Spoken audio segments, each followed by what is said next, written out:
இறைவனிடம் கையேந்துங்கள், அவன் இல்லை என்று சொல்லுவதில்லை. பொறுமையுடன் கேட்டு பாருங்கள், அவன் பொக்கிஷத்தை மூடுவதில்லை.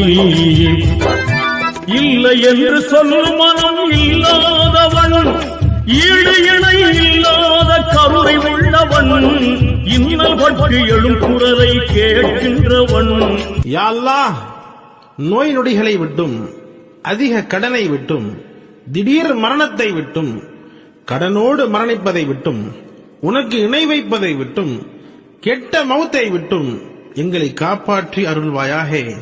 கடன்கள் இல்லாத, முசீபத் இல்லாத, கஷ்டங்கள் இல்லாத, நஷ்டங்கள் இல்லாத ஒரு நிம்மதியான ராஹத்தான வாழ்க்கை யா அல்லாஹ் எங்கள் அனைவருக்கும் தந்தருள்வாயாக. ஆமீன். اللهم صل على محمد وعلى آل محمد كما صليت على إبراهيم وعلى آل إبراهيم إنك حميد مجيد.